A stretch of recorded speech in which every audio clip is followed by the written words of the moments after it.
The other thing I think that just resonated with me, I think it's in men to be dangerous, because I think we're image bearers. And, Aslan is good, but he's not safe. He's a little bit dangerous. Yeah.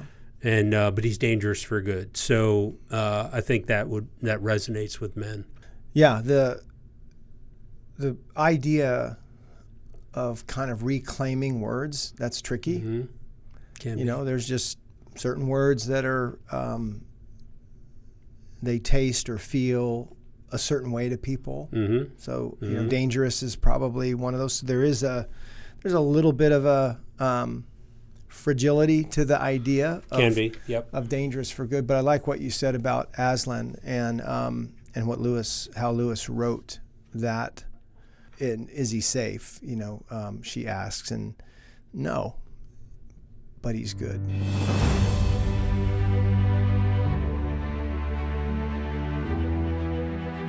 With God, there is always more. More love, more life, more freedom. Welcome to Zoe's Exploring More with Michael Thompson. C.S. Lewis once wrote, "Our Heavenly Father has provided many delightful ends for us along our journey, but He takes great care to see that we do not mistake any of them for home." Join me and the team as we explore the kingdom together, discovering the deep truths and offering encouragement for the journey. There is always more.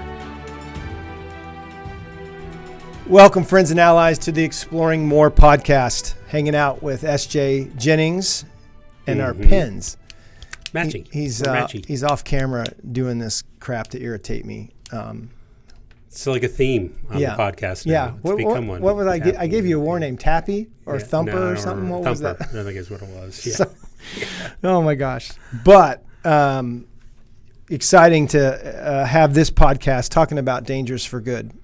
Yeah, and it's a topic we've right? kind of approached before, but God's doing some cool stuff in the last few months in this area, and we just thought it'd be a good idea to start to talk about it again. We could talk about some events, that are coming out of this vision God's given us to move the dangerous for good kind of mission forward. So, it's funny how there's a few statements in Heart of a Warrior and then in King Me that come up again and again with men. Like they bring them up. Yeah.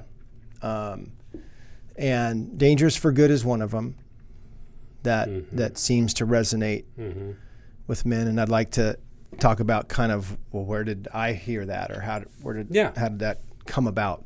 What's the origin story? Yeah, the origin story. And the other one is the nothing to hide, nothing to prove, nothing to fear idea. That's a big one. So trying to think of our other T-shirts.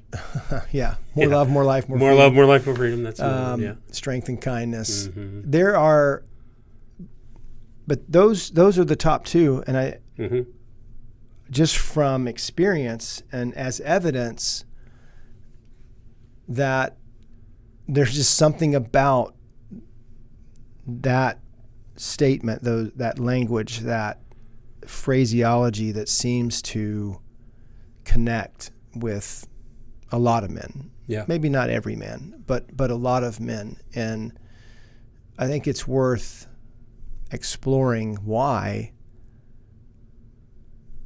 thoughts like that, statements like that, have a way of inviting, provoking, resonating, encouraging, resonating, really good word, SJ, men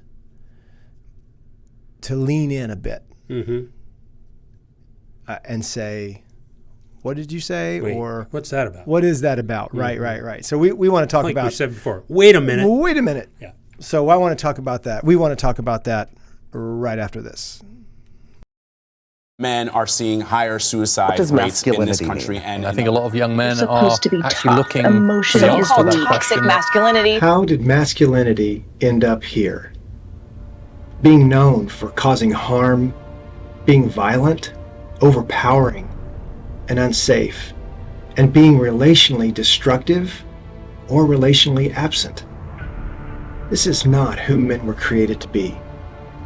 Men have been the target of a long and brutal assault by an enemy that knows what we might become and fears it. At Zoe, we believe that if men are a big part of the problem in culture today, men could be a big part of the solution. What if masculinity was safe and loving? What if masculinity was adventurous and encouraging? What if men were brave and empathetic, engaging and helpful? What if masculinity looked like Jesus, kind and strong? What if men were no longer dangerous, but dangerous for good? The Dangerous for Good Men's Summits. Head to www.zoe.org/DFG Summit for more information. Welcome back to the Exploring More podcast, talking about DFG, Dangerous for Good, and how you said it in the opening. It's been around, but it's become something more central to our mission and our strategy of equipping and encouraging men. You and Josh actually were, so I like I mentioned, I wrote about it in Heart of Warrior and King Me, but it really resonated with you and Josh to a degree that you're like, man, I think we ought to trademark this. I think we ought to brand this. I think we ought to make this a part of not just what strikes a chord in the hearts of men, but let's let them take a T-shirt home. Let's let them take a hat home. Let's let them continue to rally to this. Do you want to explain yourself? Yeah. Yes, I shall. Yeah. As of this airing, we should have that. That should be trademarked by now for Zoe DFG. But man, I'm always thinking about, how can we create an on-ramp for men and women and couples too, but primarily we're talking about men with the DFG initiative. Yeah. How can we create an on-ramp into this message, into the larger story, into the larger gospel? Yeah. That, isn't a I think evangelicalism, we don't really want to go too far down this discussion, but there's street preachers and there's people inviting other friends to church, and there's different methods and sort of levels of ways that people engage with other folks. And I remember being accused of being a Bible thumper early on in my Christian journey, because I was just so excited about what God had done to me. I talked about the Bible all the time. So, and I see where they were coming from now. It took me 12 years, but I'm not mad about that anymore. So I'm getting some healing. But I just think about guys that have not heard any of this message, haven't heard about the larger gospel like we talk about, and think, man, if I can decrease the angle of the grade of that on-ramp, right? So it's not like a steep ask. Like we talked about it at the Encounter weekend, asking guy, and we'll talk about the summits that we're creating for this very purpose. Asking a guy to come away for 3.5 days for $425, that's kind of a steep on-ramp. And because another guy invites you to come and you hopefully trust that guy and he's a friend, you might engage in that. Yeah. But if we can lower the angle and the ask and try to get guys engaged and involved with maybe a little bit less of a steep on-ramp, then I'm for it. I thought the Rendezvous Project would be and still is working that way, an on-ramp. Well, my marriage could need some help. My marriage could be better. So I'll engage in this thing called the Rendezvous Project. And then they find out about everything else that we have to offer. So the other thing I think that just resonated with me, I think it's in men to be dangerous, because I think we're image bearers. And, Aslan is good, but he's not safe. He's a little bit dangerous. Yeah. and but he's dangerous for good. So I think that resonates with men. Yeah. Yeah. Yeah. The idea of kind of reclaiming words, that's tricky. Mm-hmm. There's just certain words that are they taste or feel a certain way to people. Mm-hmm. So dangerous is probably one of those. There's a little bit of a fragility to the idea of dangerous for good. But I like what you said about Aslan and how Lewis wrote that idea as the Pevensey children are coming into Narnia and hearing about this great lion, who's the king of the whole wood, and is he safe? She asks, and no, but he's good. So I think that's a great, as we work a definition in here and begin to describe, well, what is it? And then I'll love to talk about where it came from. But I think about some of the other innate desires that men have, and they, man, we've seen a lot of them. Like you said, at Encounter, 400, all shapes, sizes, ages, races, racial, social, all kinds. And yet there seems to be some universality, universal.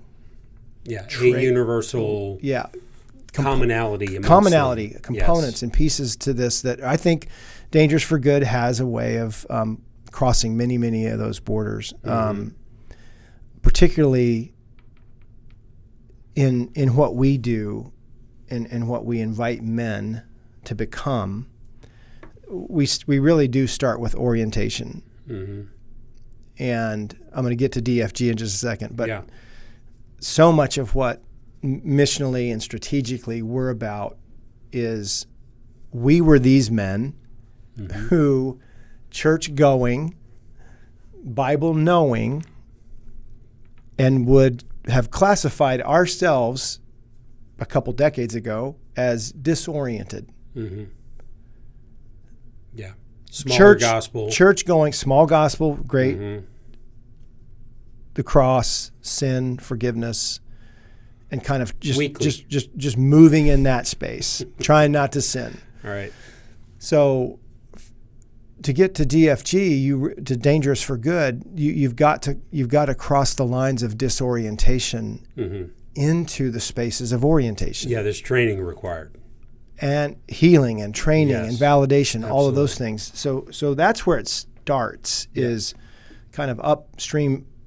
Maybe I like what you said with the incline. Maybe it's just downstream. Things kind of flow to this place of disorientation, and you've got to trek up and recover things that have been lost, recover identity that's been stolen. Jesus said the enemy comes to steal, kill, and destroy, and that's at a deep level of an image bearer, at his soul, at his heart level. So I'm looking at the image of Exploring More with Michael Thompson behind you, by the way, and it's two guys walking together, and they're on an incline, literally behind you. Yeah, look at. Yeah. Where are we going? Where are we going next? We're going up the hill. We're taking the next hill. Yeah. Yeah. So that to move from disoriented, a man who doesn't know who he is, where he is, and the good unengaged, uninitiated. Yeah, and can be a church-going man. 100%. I'm confessing. Right. 100% can be. That was me. Not accusing, confessing. Confessing. And so to step into a kind of intimacy with God rather than a service to God, that began to then put me on this path, and I think puts men still on this path of orientation. So the larger story, trading up from the smaller gospel to the larger gospel, where things like restoration, recovery, redemption, warfare, the counsel of God. I mean, things that are supposed to be available in the normal Christian life. Right. But I wasn't experiencing a lot of that. Therefore, pretty disoriented. And so understanding, seeing it, not just, it's like what Neo hears with the red, you have to see it for yourself. Mm-hmm. From Morpheus, he says, I wish I could tell you more about what it. the Matrix or, is. Pastor, I think his last name is Locke, who does the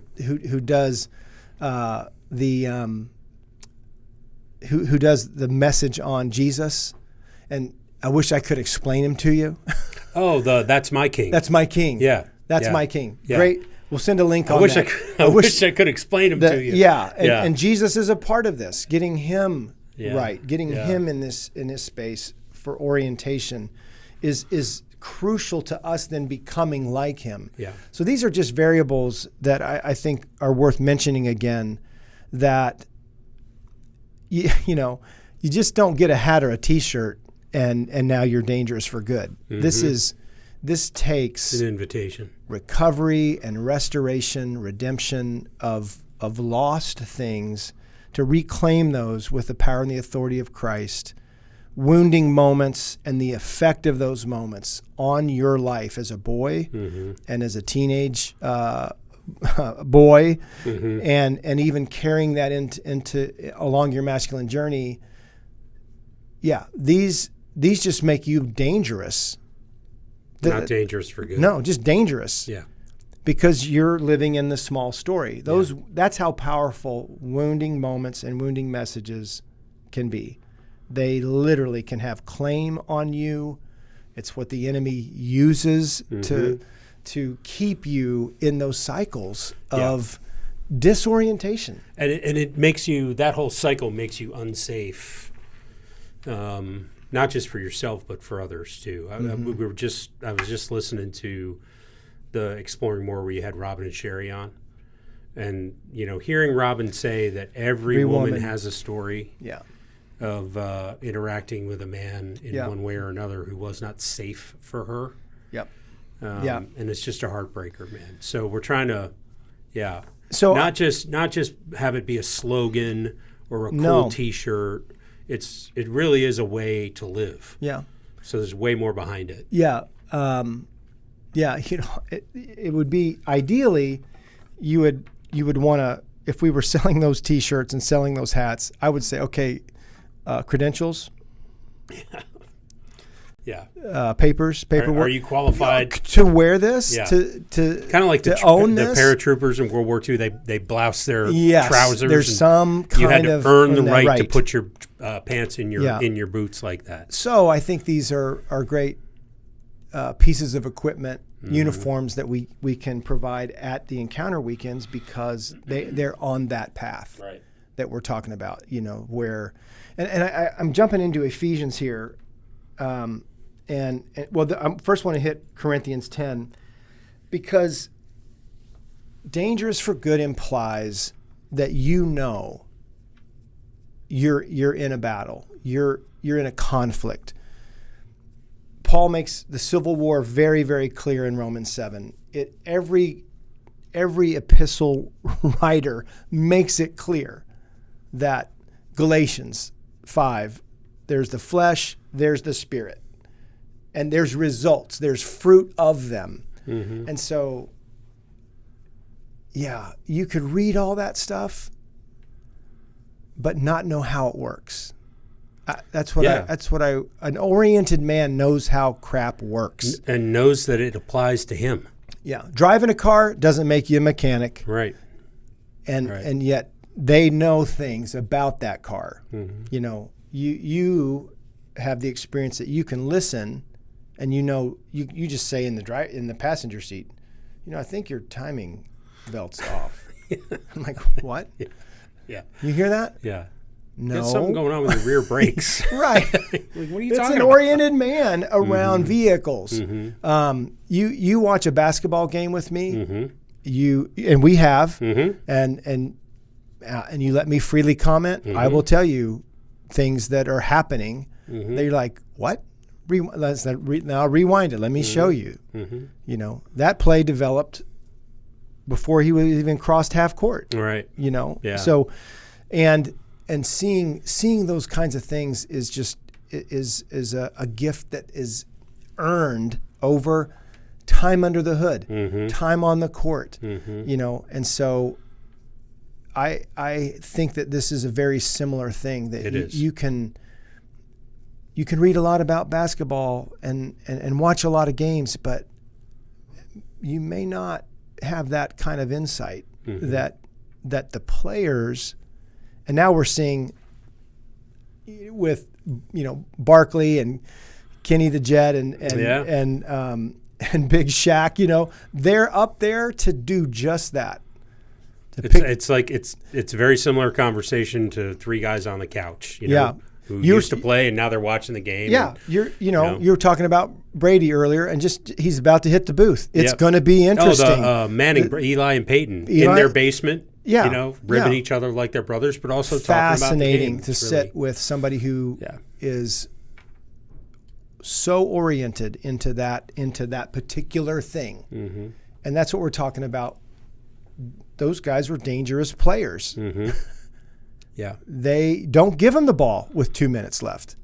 Don't do it. So that's the sentiment here. That through their training and through their journey, they know some things. They've learned how to read a defense. They've learned how to check a play. They saw something coming down the court. I could see something coming down the court that I didn't take advantage of that time. But on the if I see it again, running back, I can tell my teammate, hey, back door, let's get this, and there it is. So there's just things that I think in this conversation, Dangerous for Good is that mantle, that description of a man who has done the work to get free from wounds and their messages, the false self, and become more of who he really is in the kingdom. And the more you become that, the more dangerous for good you become. And that is the mantle of an oriented man. So yes, you read about it first, and then you get under the hood. Yeah. You see it on the chalkboard, and then you do it on the court. There is the academic and there's the experience. That is what we're talking about. And I think that's the experience that most men, Christian men, don't have. Intimacy with God is supposed to be the normal, but not. Oh man, you read from Ephesians and Ephesians chapter 6. Put on the whole armor of God. That's my next passage. I didn't even get to my Corinthians passage 10. I just remember becoming a Christian and somebody saying, "Yeah, you got to read Ephesians," and so I'm reading that and I'm going, for what? Like, what do I need armor for? Right. What's that about? Is it Satan? Is it Is it me? Is it my old? Like I had no context. It was like, okay, here's a sniper rifle. I know you've never fired a weapon before. But go into the field with this thing and I guess figure it out. And to be taught that you can put this armor on and so that you won't sin is not what the armor is about. It's just, and so even getting poor instruction adds to be worse than no instruction. The levels at all. Of disorientation, right? Yeah. So when you hear in 2 Corinthians 10, for though we walk in the flesh, we are not waging war according to the flesh. For the weapons of our warfare are not of the flesh, but have divine power to destroy strongholds. Yeah. So I'm asking to any man that's listening, when was the last stronghold you destroyed? When's the last time you wielded that authority? We destroy arguments and every lofty opinion raised against the knowledge of God and take every thought captive to obey Christ, being ready to punish every disobedience when your obedience is complete. So you're going to punish every disobedience. Are you talking about people now? No, he just said we don't wage war against the flesh. This is in the spiritual realm. Foul spirits, disobedient creatures. So if you don't know how the game works, much less how it's played at the next levels, you will be a disoriented man. Great example is the Mask of Zorro.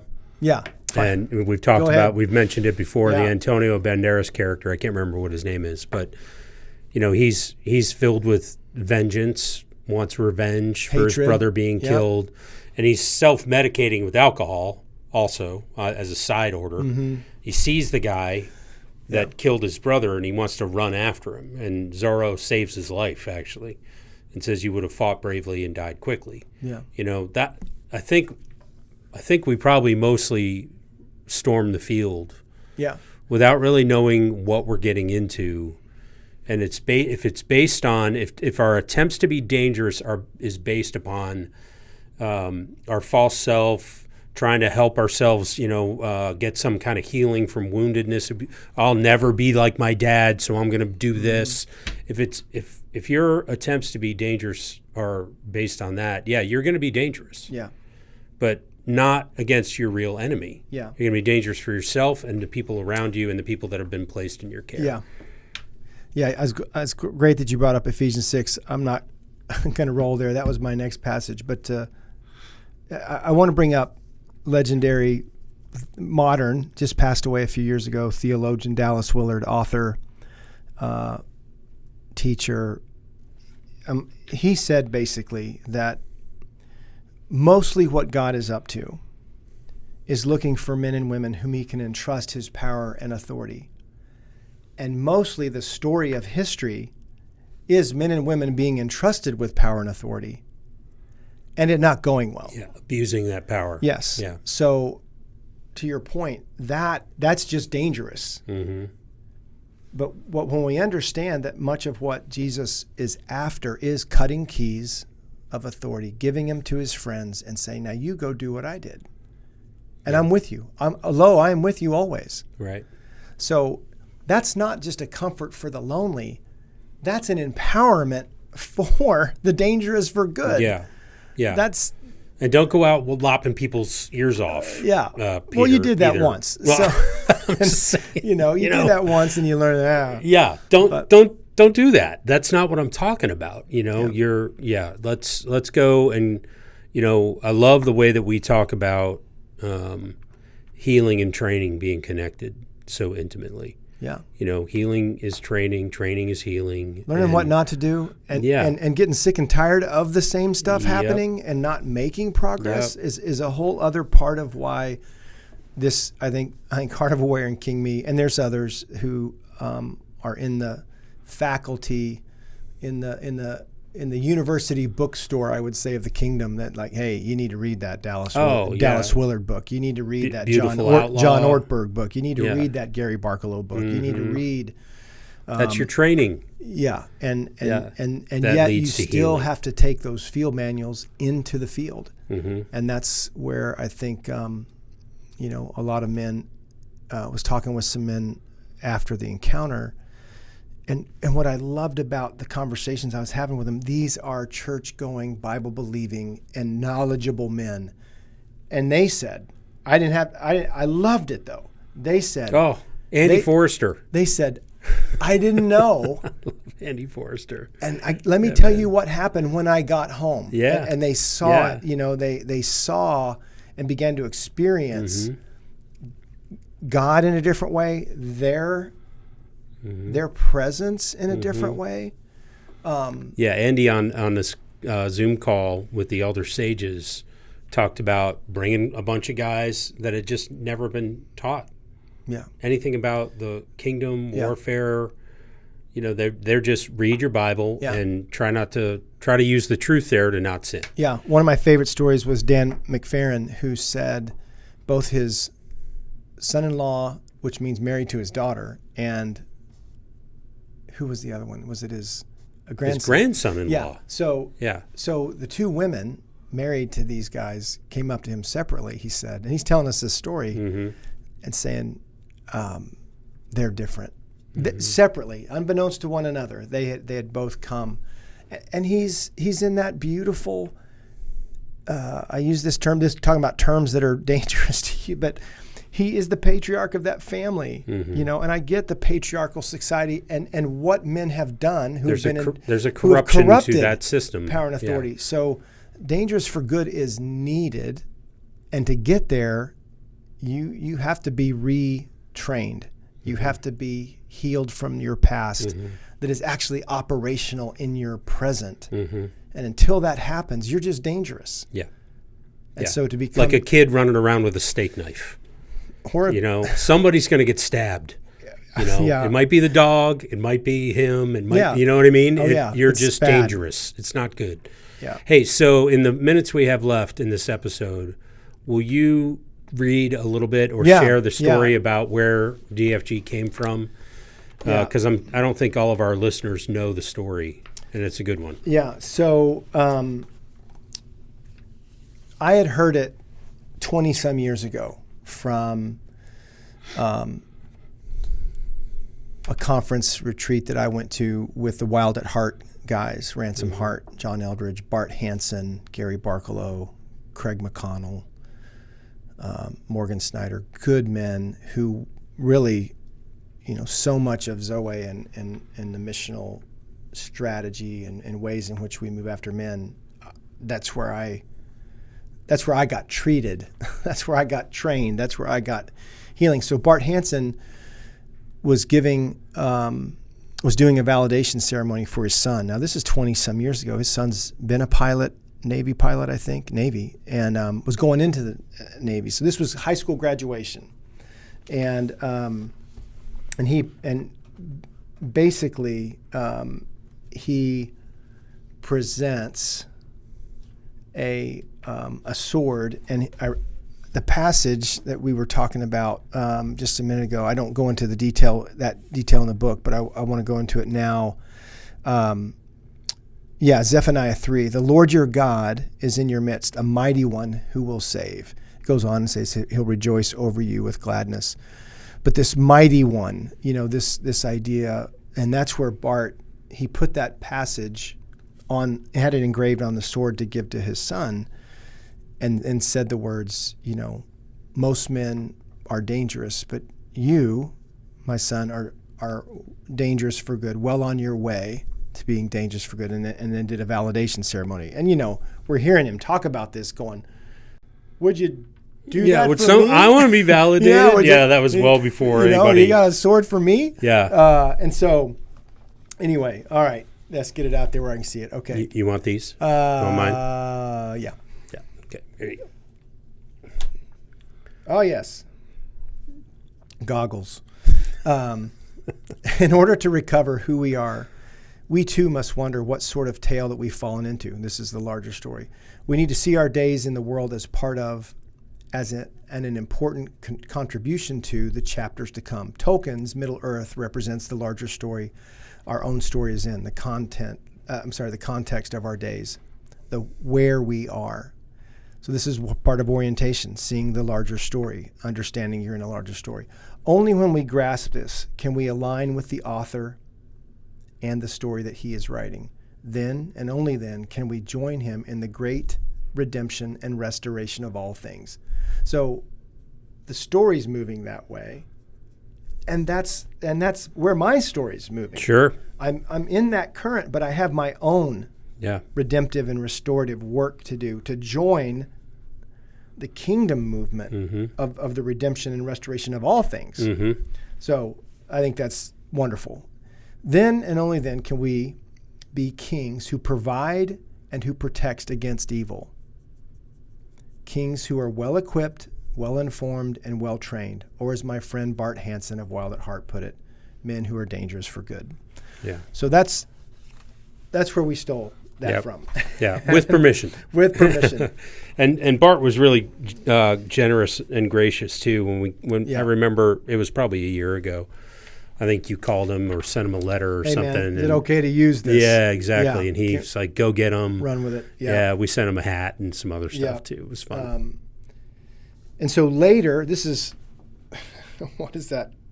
150 pages later. I mean, there's a couple other references to dangers for good. But in this chapter on becoming you, chapter 12, before we go on into healing, I write, we've looked at several different ways you can enter into healing encounters with God, ways you can partner with him for the restoration of your heart at every stage of the masculine journey. We'll get to a few more on the pages ahead. They're not formulas, and they're certainly not magic. God isn't manipulable.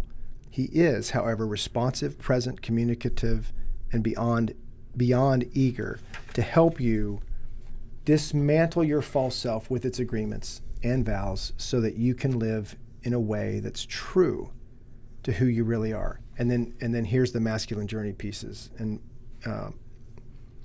a beloved son, foundational, settled in who he is because his father has told him.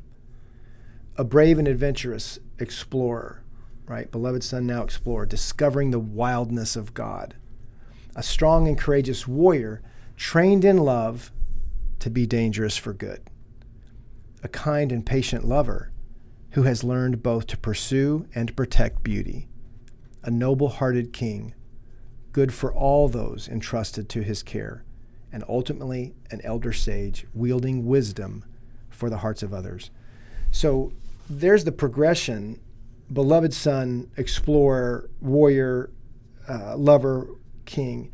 And if you've missed those, then you can't bring those into the next stage. They have to be recovered. Yeah, you got to get up on the gurney. Yeah. And so sometimes it's what you got that really, really hurt. Sure. There's no doubt that can lead to disorientation. But thanks for the goggles. But the other part of this is sometimes it's what you didn't get.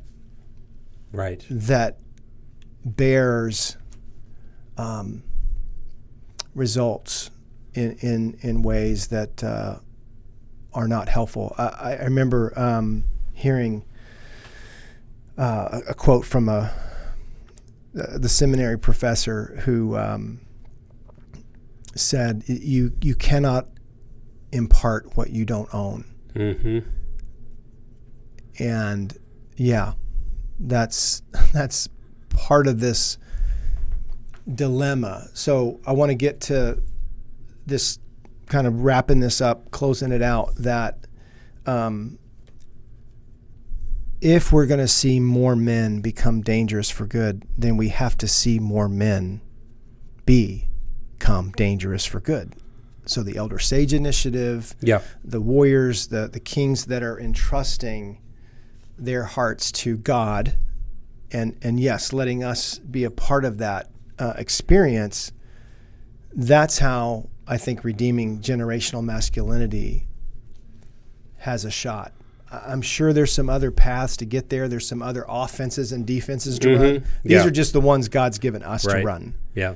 And that men who encounter these books and who enter into the spaces of experiential training. I mean, I love how we get to do the Catalyst events this fall. You may want to talk about what is it to take something that you're reading in Heart of a Warrior, King Me, and step into an environment that's taking it further, that's bringing that as a language and something to understand. But now, I think of any student that's, if you studied French, and you get to go to France, or you learned Mandarin, and you get to go to China. Mm-hmm. You learned Southern. Mm-hmm. So, I think of these. I think of it that way. That there's a kingdom language, and then there's an environment that speaks it. Yeah, and I go back to the on-ramp idea, and we'll talk more about this in the next episode. But these Dangerous for Good men's summits. We do our encounter weekends, which are deep dive, 3.5 days, like I talked about, the steep on-ramp. But we still had 421 guys there. Well, what if we could do... And guys that didn't get in. Yeah, we had a waiting list. We're back to that. We had a waiting list, Back to that phase. So what if we could do a local event, for about 200 guys, maybe more, and it's a Friday night and a Saturday, and it ends at lunch. And it's a little less of a heavy lift. They can stay in their own beds. Yep. And if we can do, 8, 10 of those over the next 8 months, if we do 10 of them, that's 2,000 more guys. Yeah. That's fun to think about. Got kind of swept up into what God's up to. So, we can talk more about that in our next episode. But. And we want, the reason we're doing that is to get more men started. Yeah, exactly. I felt like when I started to come into this, it's like, wait a minute. I've been repeating 4th grade in my faith journey for decades. So this was a way the game's played, and a way to play the game that I'm like, yeah. Yeah, at some point you got to go beyond addition, subtraction. I don't want to be in rec ball anymore. I don't want to be in PE. Right. This is, and I was on staff in ministry. I'm just telling you, man, but it still was the JV in many respects. Rec ball, it was playing war in some ways rather than literally entering into the war. And if you're just playing war, it's just as I say that, I'm like, crap. It's a declaration of the POW that I was. I had so many false self systems running in me. Yeah, the constructs that I couldn't. That every now and then I got to show up. But mostly this other creature, this other guy, was very much running the show. So I think that makes for a dangerous man because he's self-seeking, he's self-serving, self-promoting, self-protective.